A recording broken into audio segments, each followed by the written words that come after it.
نئی تعلیم راہ حق سے ہٹا چکی ہے، مجرموں کے جرم سارے مٹا چکی ہے۔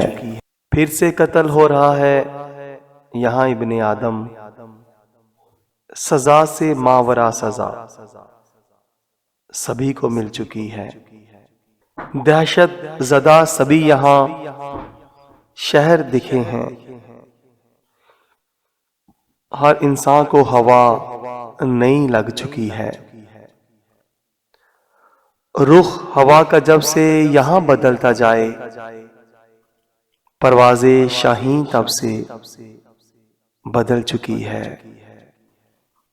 اب کون یہاں لوہے قاتل کرے تلاش، فرد جرم ہر فرد پر لگ چکی ہے۔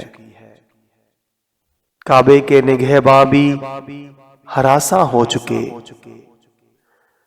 تعریف توحید بھی آج ان کی بدل چکی ہے۔ سایہ اغیار میں رہ کر جی رہے ہیں زاہد، سایہ اغیار میں رہ کر جی رہے ہیں زاہد، کئی سانچوں میں اب ہماری غیرت ڈھل چکی ہے۔ کئی سانچوں میں اب غیرت ہماری ڈھل چکی ہے۔ جی ہاں ساتھیو، دنیاوی روشنی جتنی بھی بڑھ جائے، سورج کا مقابلہ کرنا اس کے بس میں نہیں۔ ملک میں نظام حکومت کون سا چل رہا ہے، اسلامی یا اس کے برعکس، اس بات کا شاید ہی اب کسی کو ادراک ہو۔ ایک کہاوت ہے نا، جو دکھتا ہے وہ بکتا ہے۔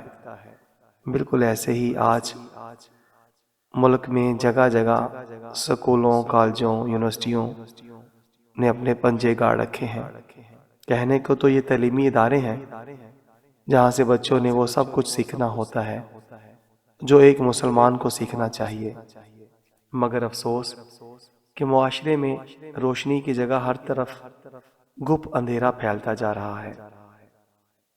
ہماری نئی نسلیں جب سے ان اداروں سے نکل کے تیار ہو کر کے دنیا میں، معاشرے میں ہر طرف ہمیں دکھ رہی ہیں، تو اس کا اندازہ آئے روز اخبارات اور دیگر ذرائع ابلاغ بتاتے رہتے ہیں کہ حکومتی اداروں کو کمک انہی تعلیمی مراکز سے نکلنے والی کھپت سے ملتی ہے۔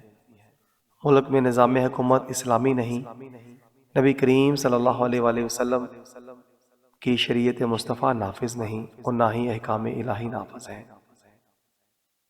تو یہ سارا کچھ قانون کو تحفظ یہی تعلیمی ادارہ ہی تو دے رہے ہیں۔ اسی لیے والدین اب اس فکر سے ماورا ہو کر بچوں کو پڑھا رہے ہیں کہ یہ اسلام کے سپاہی بن رہے ہیں یا اللہ اور اللہ کے نبی صلی اللہ علیہ وآلہ وسلم کے دشمن نظام کے محافظ بن رہے ہیں۔ کسی کو کچھ پتہ نہیں، بس اب تو زندہ رہنے کو ہی کامیابی سمجھا جا رہا ہے۔ یا اللہ کریم ہمیں گمراہیوں سے بچا کر منزل حقیقی کا راہی بنا دے، اپنے پیارے نبی صلی اللہ علیہ وآلہ وسلم سے بھی اپنا محبت اور اتباع کرنے والا بنا دے۔ ساتھیوں، اپنے بچوں کو دین سکھائیں، باقی سب کچھ انہیں انشاءاللہ تعالیٰ دین سکھا دے گا۔ اجازت دیجیے، السلام علیکم۔